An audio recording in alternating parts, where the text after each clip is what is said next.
नमस्कार and I welcome to all of you in Global lookout.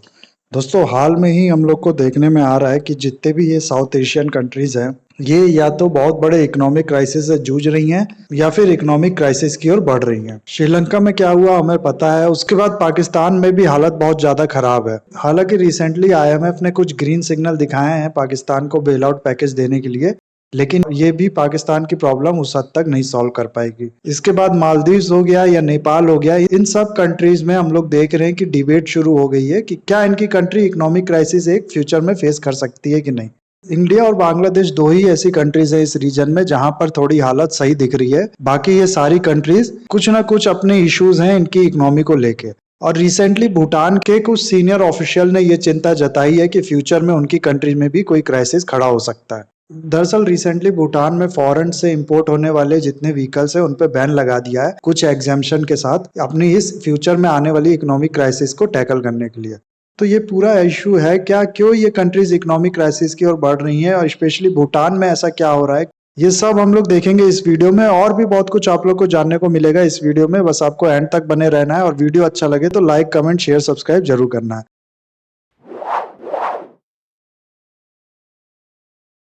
Bhutan यानी Asia की सबसे हैप्पीएस्ट कंट्री, और वर्ल्ड में इसकी इस रैंकिंग को देखें तो हम लोग ये 8वें नंबर पे आता है। कंट्री की टोटल पॉपुलेशन है 8 लाख, और रिसेंटली कई ऐसे आर्टिकल छपे हैं बहुत से न्यूज़पेपर में जिसमें जो सीनियर फॉरेन ऑफिशियल है, यहाँ तक कि फॉरेन मिनिस्टर भी भूटान के, उनने अब चिंता जताई है अपनी इकोनॉमी को लेके फ्यूचर में। दरअसल कोविड-19 और उसके बाद रशिया यूक्रेन वॉर की वजह से इन सब कंट्रीज की इकोनॉमी पे बहुत बड़ी चोट लगी है। हम लोग देख रहे हैं कि क्रूड ऑयल के प्राइसेस बहुत ज्यादा बढ़ते जा रहे हैं, जिसकी वजह से इन एरिया में इन्फ्लेशन बढ़ता जा रहा है। ये बहुत बेसिक चीज है कि जब पेट्रोल का प्राइस बढ़ता है तो ट्रांसपोर्टेशन कॉस्ट किसी भी बिजनेस के लिए बढ़ जाती है, जिसकी वजह से इन्फ्लेशन कंट्री में बढ़ने लगता है। यही हो रहा है इन सब कंट्रीज में। साथ ही साथ इंडियन रुपीज जिसके अगेंस्ट भूटान की गुलतरम पैक्ड है, रिसेंटली उसमें भी हम लोग देख रहे हैं कि उसकी वैल्यू गिरती जा रही है, इंपोर्ट बढ़ता जा रहा है, और स्पेसिफिकली अगर बात करें तो इंपोर्ट कॉस्ट बढ़ता जा रहा है और जॉब का लॉस हो रहा है इन सारी कंट्रीज में। कई सोर्स से ये सुनने में आ रहा है कि जो विलेज एरिया है भूटान का, उसमें फूड क्राइसिस खड़ा होता दिख रहा है। हालांकि रिसेंटली इंडिया ने जो व्हीट और शुगर के एक्सपोर्ट पे बैन लगा रखा था उसको लिफ्ट कर दिया है भूटान के लिए, लेकिन इसका भी कोई पॉजिटिव रिजल्ट देखने को नहीं मिल पा रहा अभी तक भूटान की इकोनॉमी। भूटान का फॉरेन रिजर्व जो अप्रैल 2021 में 1.4 बिलियन का था, ये दिसंबर 2021 में 970 मिलियन तक का बचा है। ये दोनों डाटा है यूएस डॉलर में। तो ये चीज बताता है कि भूटान का फॉरेन रिजर्व कितनी तेजी से गिर रहा है। 1/3 ऑफ फॉरेन रिजर्व केवल 8 महीने में गिर गया था भूटान का।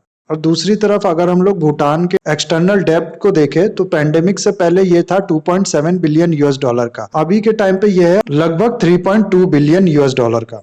तो एक तरफ फॉरेन रिजर्व गिरता जा रहा है और कंट्री का जो एक्सटर्नल डेब्ट है वो बढ़ता जा रहा है।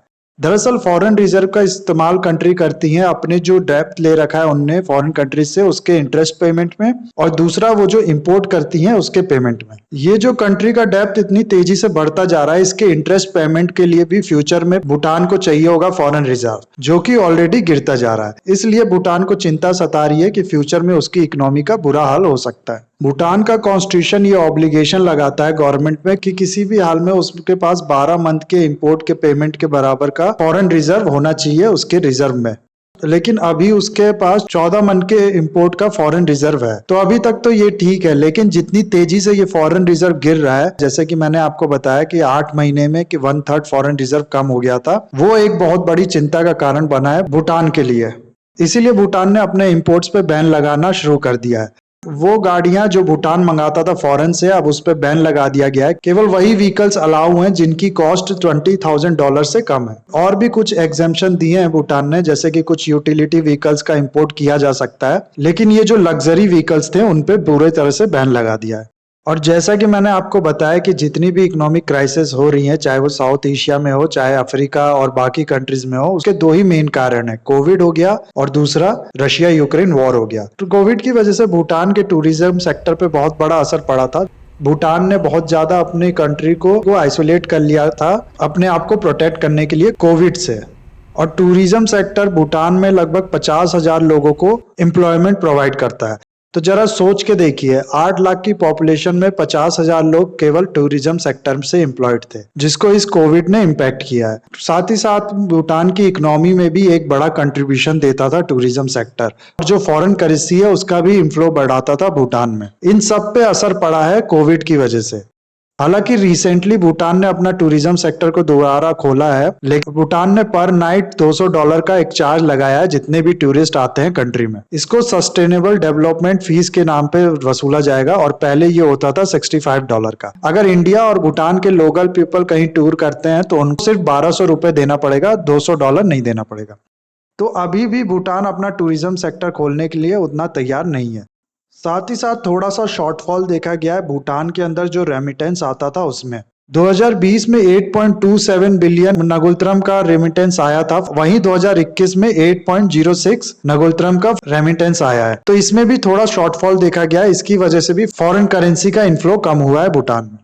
तो हम लोग ने देखा कि बाकी कंट्री की तरह भूटान का इंपोर्ट कॉस्ट बढ़ा है पेट्रोलियम के प्राइस बढ़ने से, और दूसरी तरफ उसके टूरिज्म सेक्टर, रेमिटेंस, ये सब कम होने की वजह से फॉरेन करेंसी का इनफ्लो कम हुआ है। इसी में अगर हम लोग भूटान के ट्रेड को भी एनालाइज करें तो भूटान का लगभग 50% ट्रेड होता है सिर्फ इंडिया से। जितना भी वो हाइड्रो पावर प्रोड्यूस करता है उसका 80% वो एक्सपोर्ट करता है इंडिया को, और ये ट्रेड होता है डॉलर और नगुलत्रम में। तो इसकी वजह से भी कोई खास फायदा हो नहीं रहा है भूटान के फॉरेन रिजर्व को बढ़ने में। और भूटान एक कंट्री है जो कि काफी फूड आइटम्स के लिए डिपेंड है पोर्ट पे फॉरेन कंट्रीज से, जिसमें से एक मेजर कंट्री इंडिया भी है। तो इसीलिए भूटान को डर लगा हुआ है अगर उसका फॉरेन रिजर्व इतनी तेजी से डिप्लीट करेगा तो आने वाले टाइम में अपने फूड आइटम्स को भी नहीं इंपोर्ट कर पाएगा, और वही होगा जो श्रीलंका में हुआ है। तो ये पूरा सिचुएशन है भूटान का। इसके बाद हम लोग बाकी साउथ एशियन कंट्रीज की सिचुएशन को भी शॉर्ट में देख लेते हैं। श्रीलंका की अगर हम लोग बात करें तो इसके पास 1.82 बिलियन US डॉलर का फॉरेन रिजर्व है, और साल 2021 में श्रीलंका ने टोटल इंपोर्ट किया है 21.39 बिलियन का। यानी कि श्रीलंका अगर अपने पूरे फॉरेन रिजर्व का इस्तेमाल सिर्फ इंपोर्ट के लिए करता है तब भी वो हार्डली 1 महीने के इंपोर्ट को अफोर्ड कर पाएगा, और इसके ऊपर से उसके ऊपर बहुत बड़ा कर्ज भी है। श्रीलंका का डेब्ट टू GDP रेशियो है टोटल 101% का, यानी जितना उसका GDP है साल का उतना ही उसके ऊपर कर्ज है। और श्रीलंका के इंपोर्ट में भी वो आइटम्स है जो कि उसके लिए बेसिक नेसेसिटी है, जैसे कि खाने पीने की चीज हो गई, मेडिसिन हो गई। तो इसलिए श्रीलंका की सिचुएशन बहुत बड़ी हॉरिफिक सिचुएशन है। इसके बाद अगर हम लोग पाकिस्तान की बात करें तो पाकिस्तान का फॉरेन रिजर्व है 13.56 बिलियन US डॉलर का, और इसका इंपोर्ट है 2021 का 56.38 बिलियन का। यानी कि हम लोग मान लेते हैं कि अगर पाकिस्तान अपने पूरे फॉरेन रिजर्व का इस्तेमाल सिर्फ और सिर्फ अपने इंपोर्ट के लिए करता है, कोई भी अपने इंटरेस्ट पेमेंट को नहीं करता है, तब भी वो ज्यादा से ज्यादा 3 से 4 महीने के इंपोर्ट को अफोर्ड कर पाएगा। इसके बाद से पाकिस्तान के ऊपर कर्जा भी है। पाकिस्तान का टोटल डेब्ट टू GDP रेशियो है 80% का। इसमें से बहुत बड़ा शेयर है एक्सटर्नल सोर्स का, यानी बाहर की कंट्रीज से पाकिस्तान ने बहुत ज्यादा पैसा उठाया है। इसके बाद इंडिया की बात कर लेते हैं। इंडिया का जो फॉरेन रिजर्व है वो है 572 बिलियन US डॉलर का। इस पैसे का इस्तेमाल करके इंडिया अपने 10 महीने के इंपोर्ट को अफोर्ड कर सकता है, अगर वो पूरे पैसे का इस्तेमाल केवल इंपोर्ट के लिए करे तो। और इंडिया का डेब्ट टू GDP रेशियो है 89.6% का। अब यहाँ ये मत कहना कि इंडिया पे जो है वो कर्ज 89% का है, यानी 90% का है, और पाकिस्तान पे केवल 80% का है, तो पाकिस्तान की इकोनॉमी ज्यादा बेटर हुई, या फिर भूटान अपने 14 मंथ के इंपोर्ट को अफोर्ड कर सकता है अपने फॉरेन रिजर्व से, वहीं इंडिया केवल 10 महीने के कर सकता है, तो इंडिया की सिचुएशन ज्यादा खराब होनी चाहिए भूटान से। ऐसा नहीं होता है। इकोनॉमी में कभी भी किसी एक फैक्टर से पूरा रिजल्ट नहीं कंक्लूड करना चाहिए। इंडिया के पास जो फॉरेन रिजर्व है वो बहुत ज्यादा है। दूसरा, उसका जो एक्सपोर्ट है वो भी इन कंट्रीज से काफी डाइवर्स है और काफी बड़ा है। भूटान भले ही अपने 14 महीने के इंपोर्ट को अफोर्ड कर सकता है, लेकिन उसका डेब्ट टू GDP रेशियो अगर आप देखोगे तो वो भी बहुत ज्यादा है। टोटल 135% का डेब्ट टू GDP रेशियो है भूटान का। ऐसी ही कंडीशन है बांग्लादेश की भी। वहां पर भी फ्यूचर में उसकी इकोनॉमी पे कोई क्राइसिस नहीं दिख रहा है, उसकी इकोनॉमी भी बहुत हद तक सही चल रही है। इंडिया और बांग्लादेश की इकोनॉमी के सही कंडीशन का मेन कारण है वो है डाइवर्सिटी इन दोनों की इकोनॉमी में। ये इकोनॉमी श्रीलंका की इकोनॉमी या नेपाल की इकोनॉमी या भूटान की इकोनॉमी की तरह सिर्फ टूरिज्म सेक्टर पे बहुत ज्यादा डिपेंडेंट नहीं है।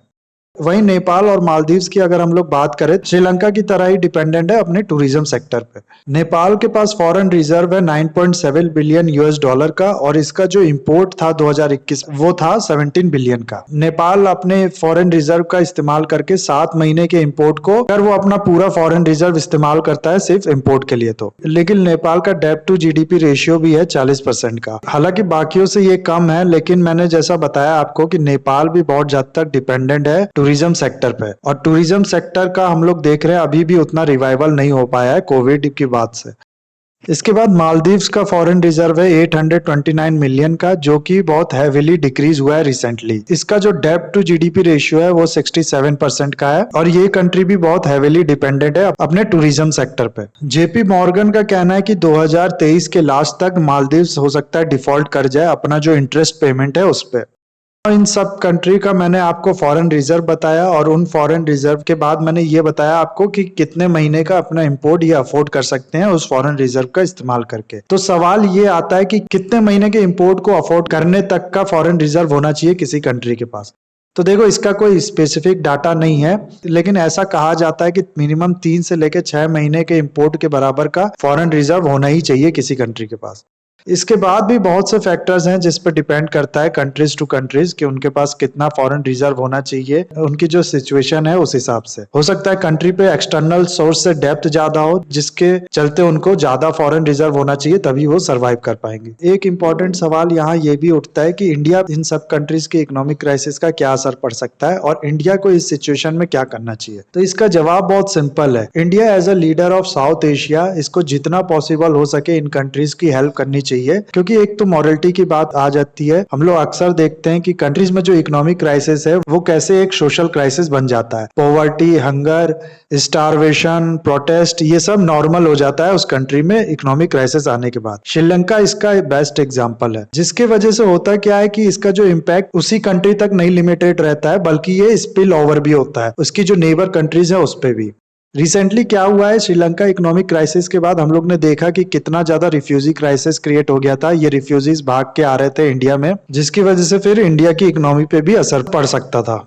साथ ही साथ अगर इंडिया इन सब कंट्रीज की नहीं मदद करेगा तो इनको इस्तेमाल करने के लिए तैयार बैठा है चाइना। चाइना क्या करेगा, अपना पैसा यहाँ पर डाल देगा, इनको लोन दे देगा, और वो लोन ऐसे डिजाइंड होगा कि इनकी प्रॉब्लम सॉल्व होने की वजह और ज्यादा बढ़ती जाएगी फ्यूचर में, और धीरे धीरे ये कंट्रीज पूरी तरह डिपेंडेंट हो जाएगी चाइना पे। उसके बाद चाइना इनका इस्तेमाल करके वो करेगा जो उसके इंटरेस्ट में हो, इसको अपने एनिमीज के लिए यूज कर सकता है। श्रीलंका में कैसे उसने हम्बनटोटा पोर्ट और लीज पे लिया ये हम सबको पता है, ऐसे ही वो कर सकता है बाकी कंट्रीज के साथ भी।